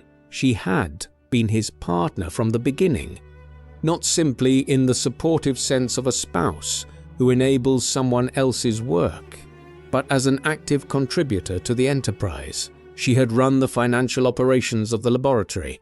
She had kept the documentation. She had managed the relationships with investors. She had been present for the September 7 demonstration and had been one of the first human beings to see an electronically transmitted image of a real object. She knew what had been built, and she knew what had been taken, and she lived with both of those facts every day of her life with Philo, and for 35 years after. Her persistence in the historical record correction after his death was not merely loyalty. It was the completion of something that should have been completed during his lifetime, being done by the person who had been there from the start.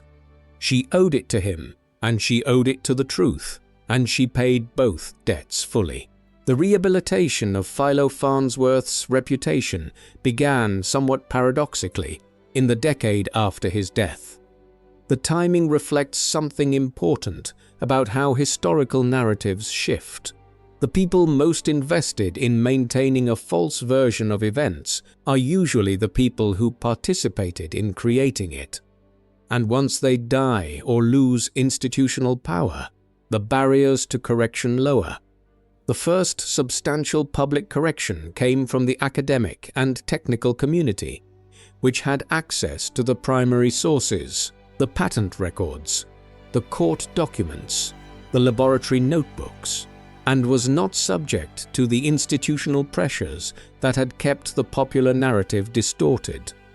Technical historians who examined the record in the 1970s found what anyone who looks at it finds, that Farnsworth's priority was not a matter of genuine dispute among people who had examined the evidence, that the Patent Office decision of 1935 was correct and had been affirmed at every subsequent level of review, and that the public narrative attributing television to Zorikin and RCA was a corporate construction rather than a historical finding. Donald Godfrey's academic work on Farnsworth, which began appearing in the late 1970s and continued through the 1980s, established the scholarly foundation for the reappraisal.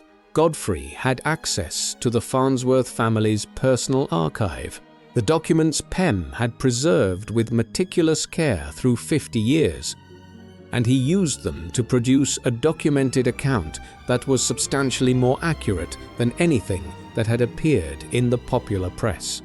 The academic community's reception was positive. The popular press followed more slowly. Evan Schwartz's 2002 book, The Last Lone Inventor, brought the full story to a general audience for the first time, in a narrative form that was both rigorously researched and genuinely compelling. Schwartz had done extensive original research, including interviews with surviving members of the Farnsworth family and examination of the primary documents. The book told the story: Idaho, Green Street, the Patent Office, the RCA strategy, the Maine years, the death, with the completeness and clarity it deserved. It sold well, it generated press coverage, it reached an audience that knew nothing of Farnsworth, and came away from it with a permanent sense of what had happened. The political recognition had come earlier, in 1983, when Idaho placed a statue of Farnsworth in the National Statuary Hall at the United States Capitol. The hall is a space that each state uses to honor two of its citizens. The state considers its greatest contributions to the national story. Idaho chose Farnsworth as one of its two representatives. The choice was not without some irony. Idaho had not been particularly aggressive in claiming Farnsworth during the decades when his recognition might have helped him. But the belated acknowledgement was real, and the statue in the Capitol was a form of permanent, publicly funded recognition that no corporate press release could undo. The ceremony was attended by Pem, who was 80 at the time. She had spent 12 years since Philo's death working to ensure that the historical correction happened, talking to journalists, cooperating with academics, providing access to the family documents, speaking publicly and clearly about what she had witnessed. She had a particular quality of historical purposefulness that is sometimes seen in spouses of inventors whose work has been contested, a willingness to become the guardian of the record, to make the maintenance of accurate history into the work of the later years of her life. In 1984, the Academy of Television Arts and Sciences gave Farnsworth a posthumous Emmy for technological achievement. The award was accepted by Pem at a ceremony in Hollywood. The Academy's presentation acknowledged Farnsworth as the inventor of the electronic television system, in terms that were specific enough to constitute a real historical statement rather than a vague tribute. It was the first Emmy ever given for technological achievement. The framing was deliberate. The organization that represented the television industry was formally acknowledging, on the record, that the man the industry had spent decades ignoring had in fact created the technology that made the industry possible. The award generated another wave of press coverage. Profiles appeared. Television news programs ran segments. For a period in the mid-1980s, the story of Philo Farnsworth was in reasonably wide circulation. Not household name circulation, not the level of Alexander Graham Bell or Thomas Edison, but visible enough that a reasonably well-informed person could encounter it in the normal course of reading and watching. The visibility faded, as it tends to do, but the infrastructure of the reappraisal, the books, the academic work, the congressional recognition, the Emmy, remained in place, providing a foundation for subsequent generations of journalists and storytellers to draw on. The story did not disappear again. Vladimir Zworykin died in 1982 at 92. His legacy was complex. He was a genuine scientist who had contributed meaningfully to the development of vacuum tube technology and who had done important work on camera tube design after 1929. The iconoscope, which he developed at RCA through the 1930s, was a significant engineering achievement. It was more sensitive than Farnsworth's image dissector under conditions of bright illumination, and it was widely used in professional broadcast cameras through the 1940s. His later work on the electron microscope was independently important and has been widely recognized. But his claim to have invented the electronic television camera, the claim that RCA used as the foundation of its patent strategy against Farnsworth, was not supported by the evidence. The 1923 application described a concept that had not been reduced to practice, that contained technical errors, and that had been superseded in the record by Farnsworth's 1927 filing and the prior conception evidence going back to 1921. Zworykin knew this, and in some of his later interviews he acknowledged it in various ways, declining to make strong claims about priority, acknowledging Farnsworth's contributions, speaking carefully about what he had and hadn't invented. Whether this represented genuine acknowledgement or simply the careful phrasing of a man who had been through enough litigation to know what not to say, it is impossible to determine. The fusor work received its own posthumous recognition. The device that Farnsworth developed in the late 1950s and 1960s has become, in the decades since his death, a fascinating artifact of both engineering history and amateur science. A community of researchers working on variations of the fusor design has emerged, some of them serious scientists at universities and national laboratories, some of them talented amateurs working in home workshops. The amateur fusor community is notable for the density of technical knowledge it has developed and shared. There are high school students who have built working fusors, producing measurable fusion neutrons in their parents' garages, following designs that descend from Farnsworth's original work. This underground scientific community is, in some ways, the most fitting legacy for a man who did his most important work outside the established channels of institutional science. The fusor is a device that rewards the kind of careful, independently minded engineering that Farnsworth exemplified throughout his career. It is a device that works because the underlying physics is correct, which is the only kind of device Farnsworth was ever interested in building. Pem Farnsworth lived until 2006, dying at 98. She had spent 35 years after Philo's death ensuring that the historical record was maintained and that the story continued to be told. She had given hundreds of interviews, cooperated with dozens of researchers, and served as the primary source for much of what is now known about the personal dimensions of Farnsworth's life and work. Her memoir, Distant Vision, Romance and Discovery on an Invisible Frontier, published in 1989, is the closest thing to an authorized account of the Farnsworth story and remains an essential source. The broader significance of the Farnsworth case extends well beyond its specific participants. The case helped shape the modern understanding of how large companies use patent litigation as a strategic weapon, the systematic delay tactic, the resource exhaustion strategy, the use of regulatory relationships to suppress market development. These patterns, which Sarnoff deployed with extraordinary effectiveness against Farnsworth, are now standard elements of the legal and strategic toolkit of major technology companies.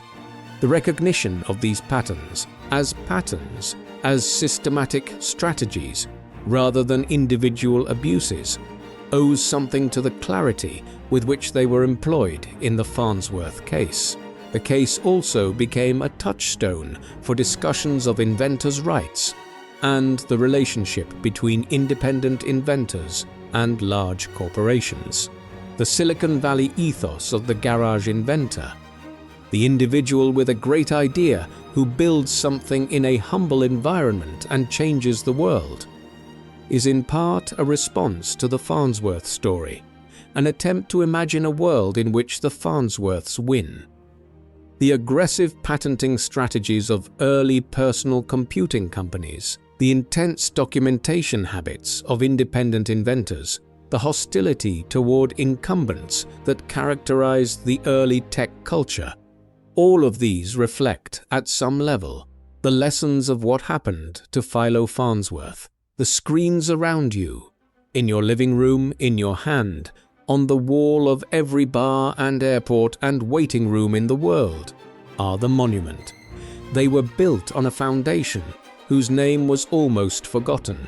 They operate on principles worked out in an Idaho potato field by a 14-year-old boy who had never taken a physics class and who saw, in the parallel rows of turned earth, the architecture of the future. In the United States Capitol, in the National Statuary Hall, there is a bronze figure of a man standing with his hand raised, his posture slightly formal, his face caught in the particular expression of someone who has solved a problem that others thought unsolvable. The inscription identifies him as Philo T. Farnsworth, inventor of television, 1906 to 1971. The people who pass through that hall every day, tourists, school children, congressional staffers, lobbyists, often stop and look at the statue. Some of them know who it is before they read the inscription. Most of them don't. They read the words. They look at the face. They take out their phones, the devices that are the direct descendants of Farnsworth's image dissector, that carry his principles in every pixel of every image they display. And they take a photograph. It is the most fitting possible tribute. A room full of people using Philo Farnsworth's invention to record Philo Farnsworth's face. Most of them have no idea. That ignorance is the final measure of what was taken. Not the money, though the money was real. Not even the patents, though the patents were everything. What was taken was the connection between the thing and its maker. The thread that runs from the invention back to the moment of invention, from the television screen back to the potato field, from the image to the eye that first saw how the image could be captured and sent and recreated. That thread was cut deliberately by people who understood what they were cutting and why. The cutting took 15 years and required the systematic deployment of legal, regulatory, financial, and media resources against a single individual and his small company. It worked because those resources were unlimited and his were not. It worked because the timing was perfect. The patent expiration, the war, the commercial boom, all aligned with the precision of something planned. It worked because Sarnoff was very good at what he did. And what he did was take things. But the primary source record is there, the Idaho drawings. Justin Tolman's copy of those drawings, made in a high school classroom in 1921 and kept in a filing cabinet for 13 years before it became legal evidence. The Green Street Laboratory notebooks, witnessed and dated, documenting every step from the first working dissector tube to the first transmitted image on September 7, 1927. The Patent Office decision of 1935, unambiguous and upheld at every level of review, the record says, Philo Farnsworth invented electronic television. It was his. He built it. He proved it. He was right.